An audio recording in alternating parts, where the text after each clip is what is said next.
We stand on the covenant God made with Abraham to enjoy the all-inclusive Christ. The children of Israel who returned to the good land from captivity in Babylon were told to remember the covenant that God made with Abraham, which is fulfilled in the New Testament. God made his covenant with Abraham through the crucified and resurrected Christ. We want to see the crucial aspects of living in the good land after we return on the ground of oneness from any captivity and division and mixture in Christianity. The Lord has chosen a particular place where he puts his name, and we need to be in that place in order to worship him in spirit and truthfulness for the building up of the church. The sad situation in Christianity today is so clear, and the Lord is very much mocked, ridiculed, and spoken against by the evil one and the evil people, for there's no oneness, no one accord, and no clear testimony of Jesus. How can there be a testimony of Jesus on earth when there are so many denominations, Christian groups, sects, and religions?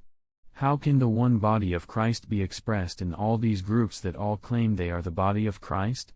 The enemy has succeeded in deceiving so many of the Lord's people and taking them into captivity in a land of mixture, confusion, and idolatry. May the Lord have mercy on many of his seeking ones to bring them back to the genuine ground of oneness for them to build up the church as the organic body of Christ. Only the Jewish people who returned to Israel from Babylon could build the temple as the house of God and the wall of the city as the kingdom of God. There may have been many rich, well-respected, and important Jewish people in Babylon, but only those seemingly poor and weak ones who returned to the good land could rebuild the temple and the city of God. Similarly today, we may seem to be quite poor and weak in the church life, but we have been shown mercy by the Lord to have returned to the genuine ground of oneness, and we strive to build up the church as the body of Christ. The body of Christ cannot be built up in division, confusion, and mixture. There needs to be the proper ground of oneness. After returning from captivity in the confused and mixed Christianity, we need to remain on the ground of the church, the ground of oneness, and build up the church as the body of Christ for him to gain his bride and hasten his return with his kingdom on the earth. We are one with the Lord and we are one with all the saints. As those living in a particular locality, we don't claim that we're the only church in that locality but that we are only the church in that locality. And as the church in a certain locality, we stand one with the Lord and one with all our brothers and sisters, gathering in the genuine oneness of the body of Christ applied in the spirit of oneness.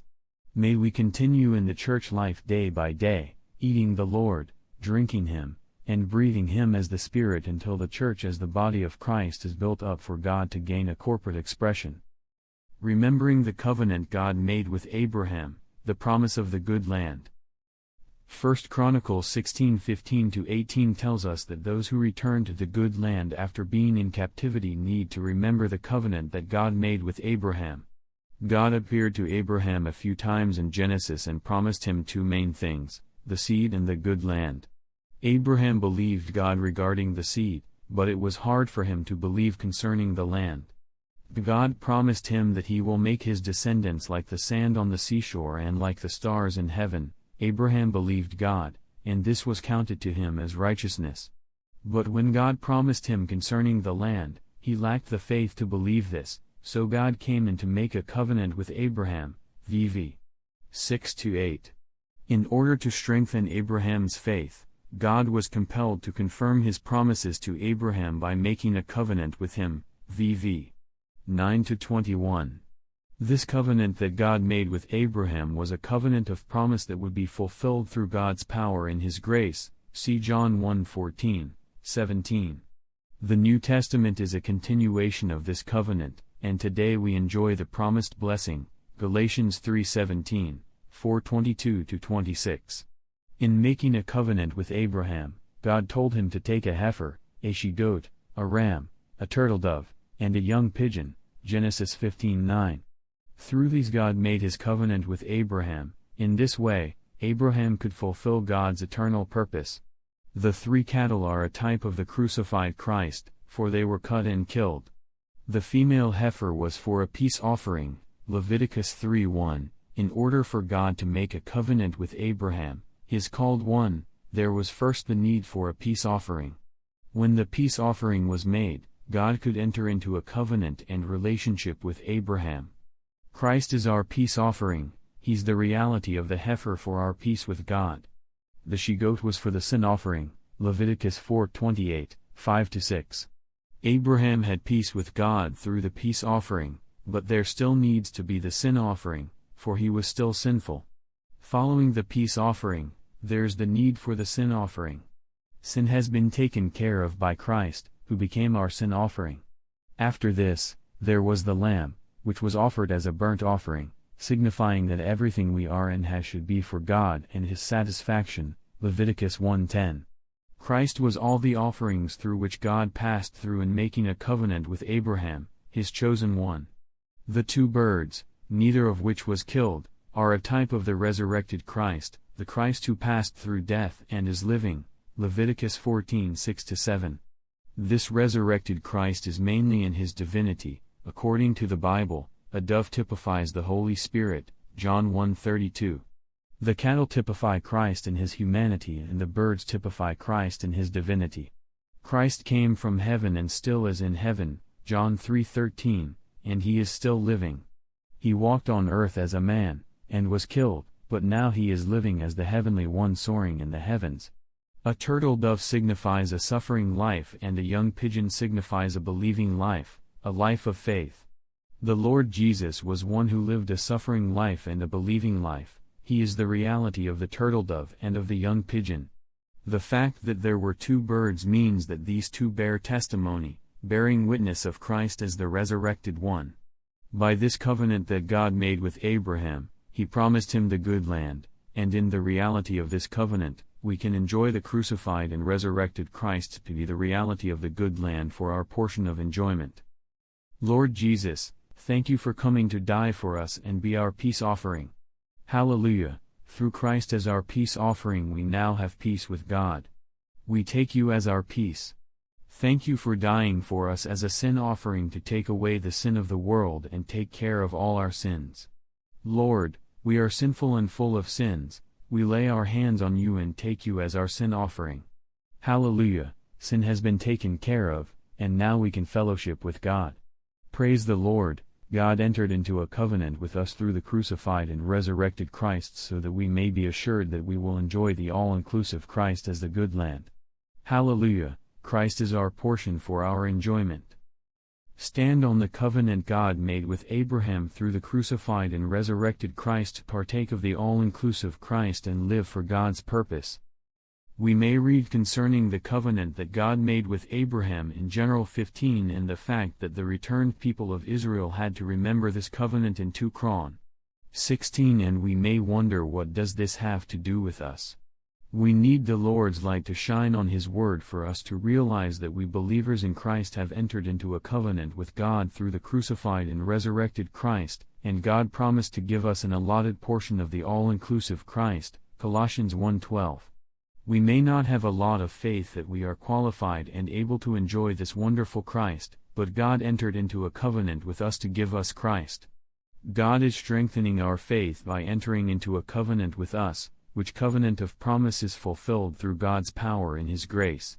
When Christ came, He came full of grace and reality, and He became the reality of all that God has promised to Abraham.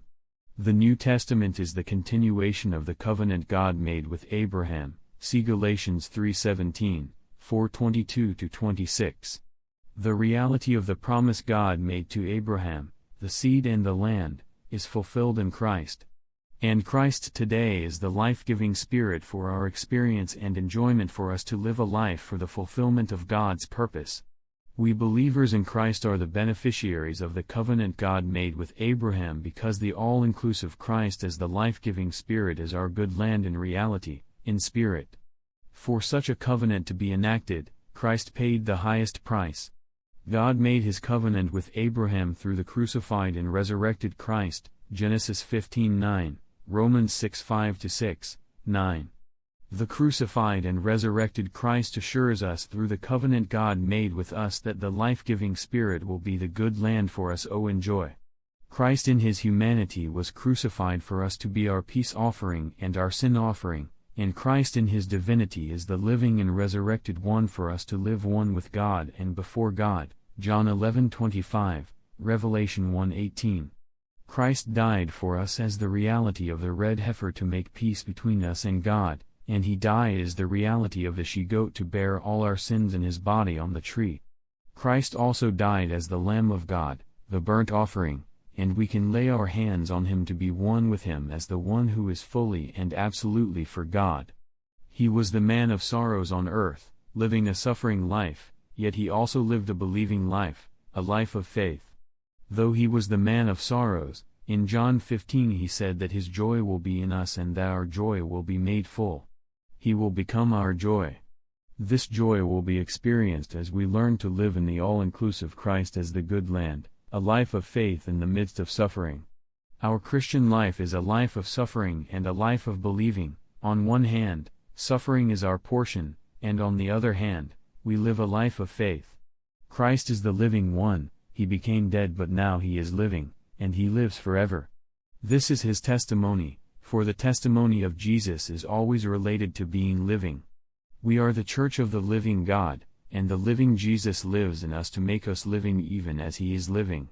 The more living we are, the more we are the testimony of Jesus. May we see the covenant God made with Abraham through the crucified and resurrected Christ, and may we enter into the enjoyment of the all-inclusive Christ as the life-giving Spirit, the reality of the good land. And may we remain in the enjoyment of Christ as the Spirit day by day, even as we pass through suffering and it seems that nothing is changing or improving outwardly. We need to be assured that God entered into a covenant with us to make us the beneficiaries and enjoyers of all that he is, all he has, and all he has passed through and attained and obtained, so that we may live a life for the fulfillment of his purpose. Thank you, Lord, for the covenant made with us through the crucified and resurrected Christ, so that we may enjoy the all-inclusive Christ as the life-giving Spirit, the reality of the good land. Hallelujah! Christ died for us to take care of our sins and trespasses, and he resurrected to be the reality of all that he has promised to us. Praise the Lord, we are the beneficiaries of the covenant God made with Abraham because the all-inclusive Christ as the life-giving Spirit is our good land. Amen, Lord. We want to live a life by faith even in the midst of suffering, trusting in you and standing on the covenant you made with us. In ourselves we can't do it and we can't be it, but you can bring us into the full enjoyment of the all-inclusive Christ so that we may live a life for the fulfillment of God's purpose.